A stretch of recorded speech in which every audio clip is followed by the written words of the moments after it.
Hey everyone, welcome to Princess of Gay. I'm your host Connie, and today it is Friday. And you know what that means. It's time for some emotional damage. Because we are here with my blind reaction to episode 4 of Jujutsu Kaisen Season 2. And yeah, the last episode affected me. Um, I've watched it a couple more times with some reactions, and it still gets to me. And a lot of those reactions were with the original sub, so it's definitely not even just a matter of um, which language I'm watching it in. It's not like a matter of the voice acting behind it or whatnot. That makes the scene as powerful and terrible as it is. Um, it's in my opinion, it's because of how much the creator, the writer of the original manga, went through to make Rico likable, um, like relatable and sympathetic. You expect her to die. You really do, but not necessarily that soon or in that way or anything like that. Like you expect that she's eventually going to get absorbed by Tengen because that's what's been set up.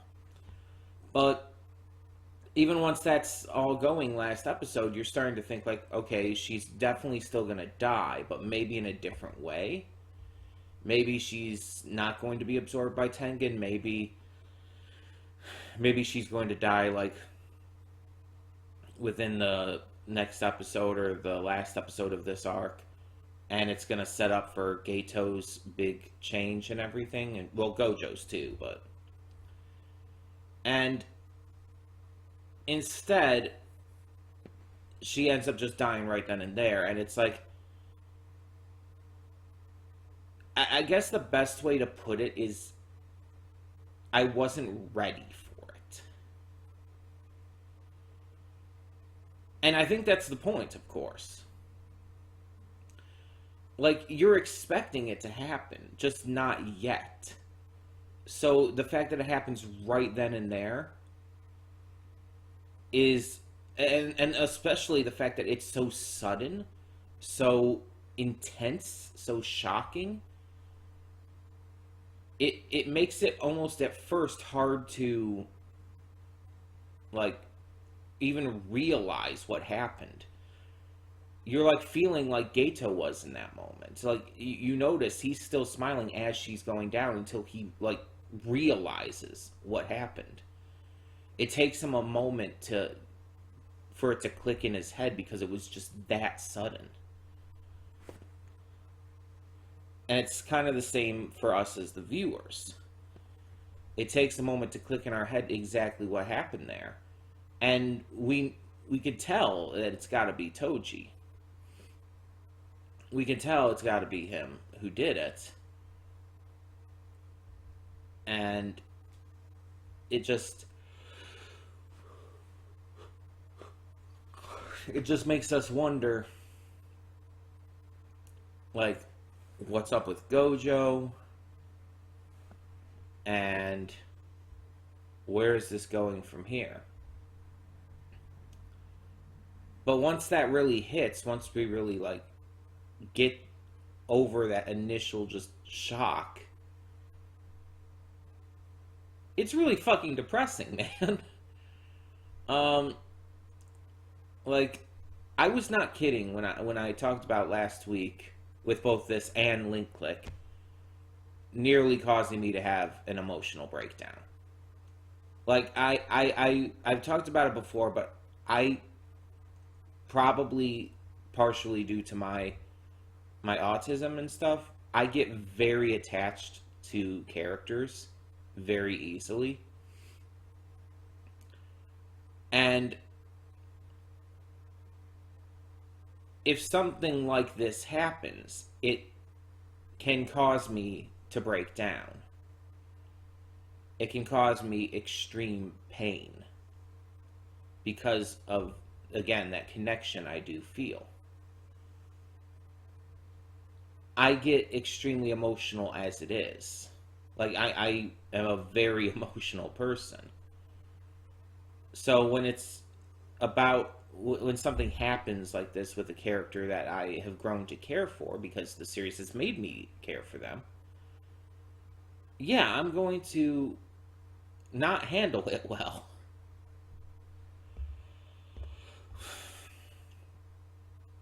And then link click showing a very upsetting situation. It's like, between these two shows, I feel like I'm gonna have a bad time. And not in a really negative way. I'm not trying to say like I don't want to react to these anymore. No, it's just I'm scared. I'm scared for all the feels I'm probably gonna get. Because if this is a sign of things to come in this season, it's like I'm not going to be in a good. I'm not going to be in a good place. I'm just going to say that.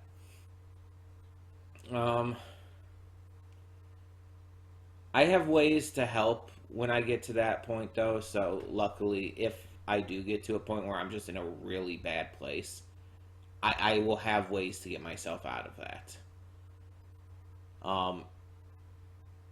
Hopefully it won't impede too much with reactions, but also hopefully I can just get myself through it anyway.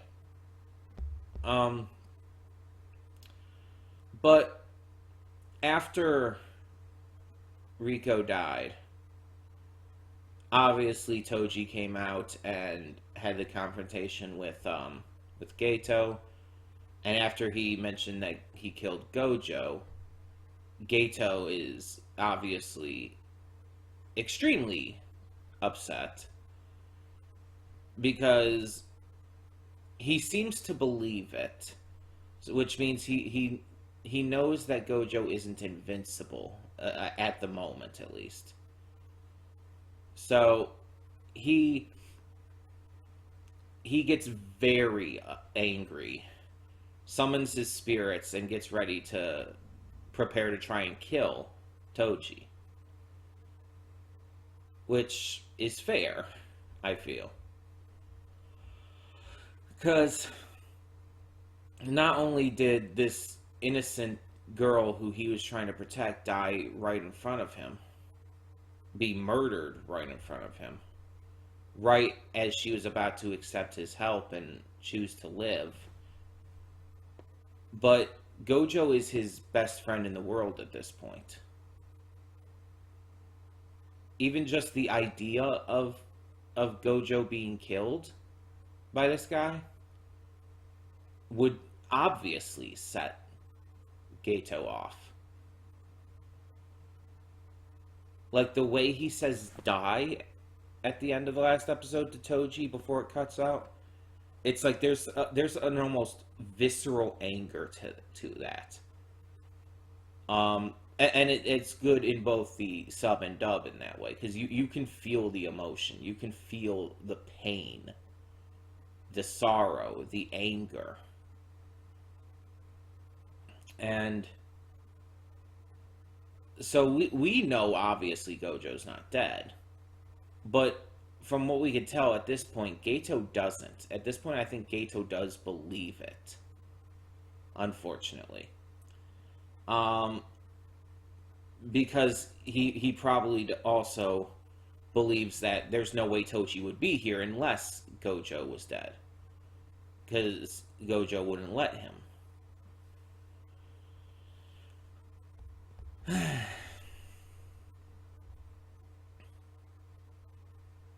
It is pretty interesting, though, that he beat Gojo by just using a weapon that can forcefully shut off his infinity. That is pretty wild. Obviously, it's not made just for his infinity, but it can be used on anyone's techniques. But still, that's pretty wild. So, I'm dragging this on if that's not clear because I'm trying to steel myself for this. Just so I can be a little more prepared. I don't think this one's going to be as emotionally devastating as the last one because that was the big shock, the big moment of the last episode. That was supposed to be like that. I think that this one's probably not going to be as bad. There's probably going to be some heavy emotion to it still, but I think with the shock factor no longer there, it's going to be easier to digest. I hope. But yeah, this and the next episode are the only two episodes left of this arc. The anime in the original Japanese has been on hiatus, and I guess is coming back at the end of this month. As for the dub, I guess it's just gonna come back again a couple weeks after it comes back in the Japanese. So there's probably going to be a couple weeks wait after episode 5 before we get to any more. So just letting you know that now. There might be a couple weeks with just no Jujutsu Kaisen. Just because of this little break they're having in between the two arcs. That's not on me. Blame the studio for that. But let's just see where this goes and hope it doesn't destroy me too much. So, when the screen fades to black, pause this redirect and go to the description below. Follow the link to the reaction, and after you watch it, come back here to the redirect and resume play. Because after it fades to black and then fades back in, everything from that point forward will be my afterthoughts. And will contain spoilers to the episode. So, that being said, thank you so much for tuning in, and I will see you at the reaction. And we are back, and we'll begin with spoilers in 3, 2, 1, now. You know, I came into this series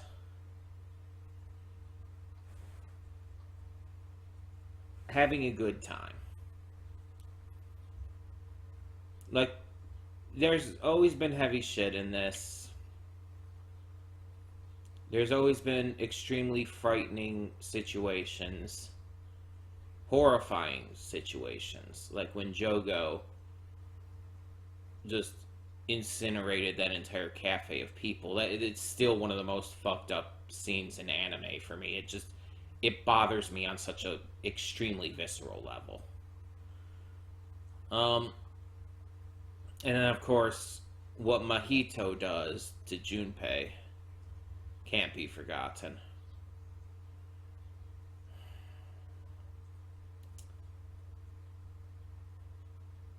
And yet, despite that,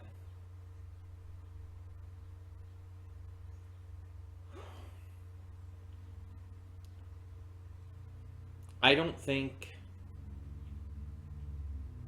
I felt as hopeless as I do watching this season's episodes so far. Like, again, not really too much shocking or anything happened in this episode. Yet I'm on the verge. I'm trying my best to not break into tears again here. I'm still clearly not over Riko's death. I'm glad that her maid survived. Like, I'm glad that she survived, but I'm clearly not over that. And even seeing Toji killed here by Gojo's purple technique was not as satisfying as I thought it would be. Um, and weirdly enough, and I have no idea how they did this, but I think that was the point. Somehow, maybe because of the way that Gojo was made to be like weirdly empty when doing this all, when defeating Toji. That's the only thing I can think of, but it causes it to feel like a hollow victory. Like it didn't really amount to anything. And part of that definitely also has to do with the fact that, you know, he wasn't killed, he wasn't stopped before he could kill Rico. Part of it is definitely that. But without question, it just it doesn't feel satisfying. And that's the part I think that bothers me the most about it, is that with all of this that had gone down, with all of this pain, there's no satisfying conclusion.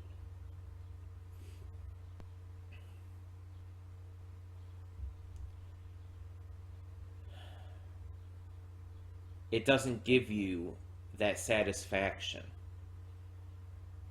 Instead, it makes you feel hopeless and lost.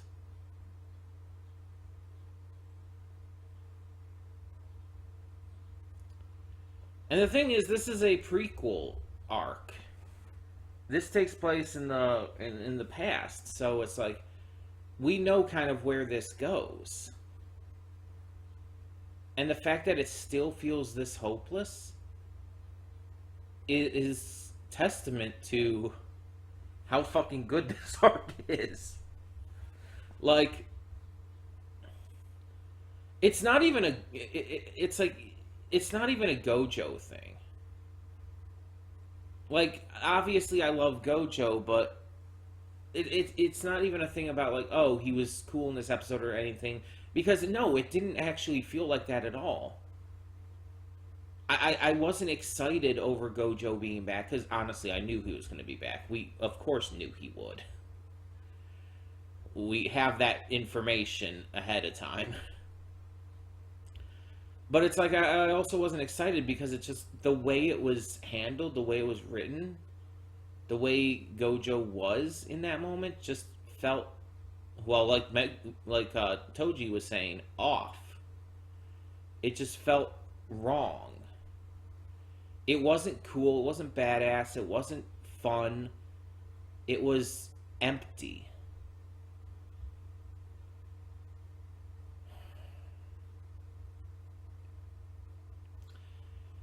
And it leads to us being able to see the beginnings of both Gojo and Geito's shifts. Gojo brings up the idea of slaughtering everyone there, killing all of these religious worshippers. But he quickly abandons the idea when told no by Geito. He doesn't argue, he doesn't complain, he just walks past.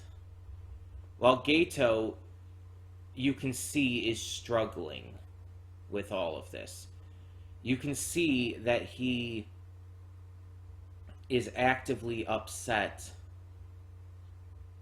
to the point where him saying there has to be a reason is him trying to convince himself. He's on the verge of just violently murdering them right then and there himself.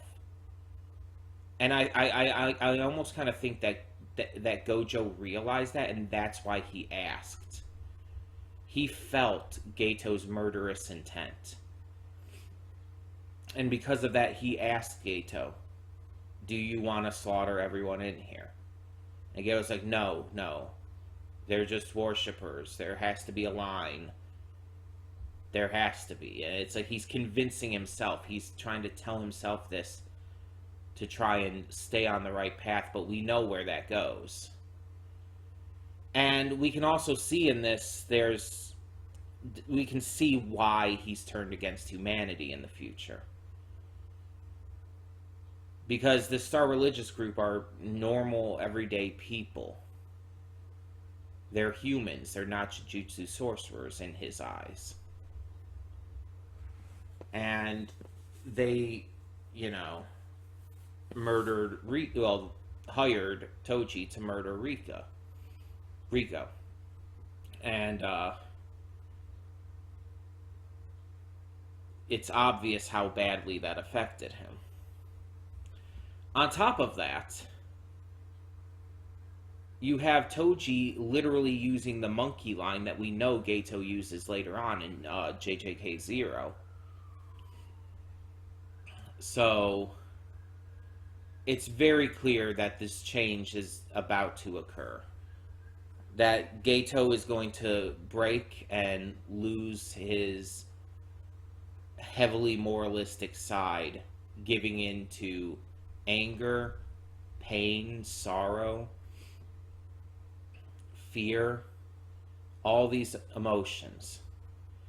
While Gojo, through this, is going to have to see his best friend abandoning his beliefs and ideals, and this is going to drive him to uphold them himself.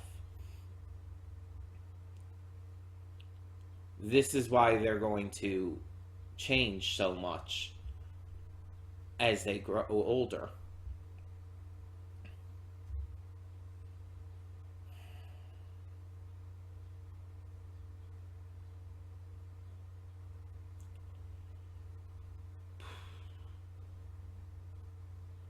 Like I said, though, even with the heavy shit we've gotten in this series before in season 1, I never felt hopeless before watching this. And again, I know where it goes, but you know that this arc is here for setup. You know that this is here to build up to something in the future, in the current day. And I think that's what scares me the most. Gato and Gojo are 100% going to reconnect, or not reconnect, but you know what I mean, reunite and probably fight. And I have this really terrible feeling that Gato is entirely prepared for this, to the point where it's like, I think he's gonna win. Not because he's stronger than Gojo. We know that's not true. Gojo is the strongest.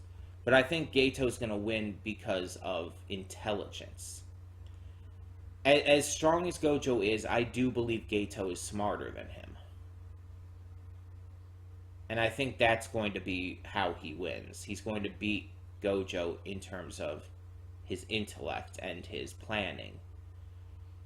We already know he was planning stuff with Jogo and everything before in season 1, so they've already been working on this too.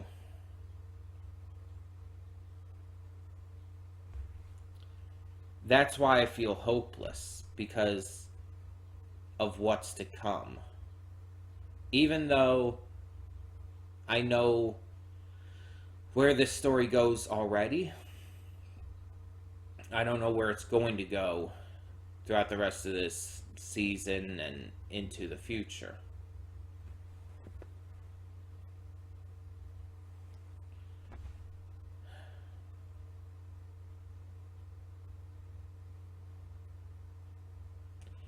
And I want to make clear that when I'm talking this negatively about the series, talking about feeling hopeless and just being really upset and everything, I'm not knocking on the series. I'm, in a weird way, actually praising it, because for a series to make me feel this much, this badly, it's clearly doing something that is investing me. It's gotten me entirely invested to the point where this kind of stuff will hurt.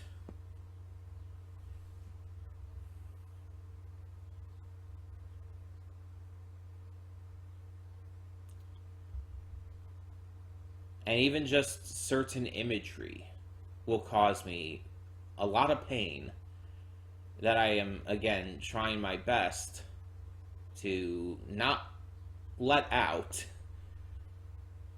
because I don't want to spend 30 minutes on camera just crying, you know? I'm okay with crying. I've cried on camera a lot, but if I let loose, I will probably be way too inconsolable for way too long. Um, but even like the imagery of them of Toji pulling Riko's dead body out of his spirit, and then them wrapping her up, and then later on Gojo carrying her under the cloth and everything. It's just like, Jesus fuck.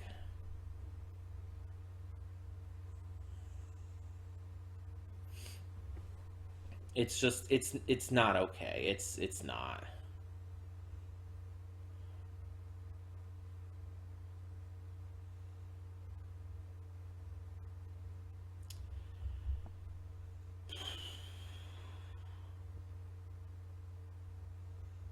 And now I'm gonna have to go and react to Link Click as well. So fun. Might take my lunch break before that though, just to give myself time to rest.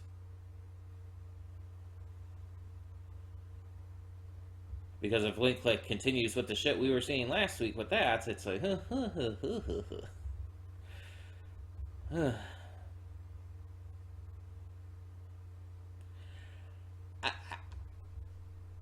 I, I think I've gotten across all I really needed to here, so I'm gonna say we're gonna end this here. Um, Let me know your thoughts on this episode down in the comments below,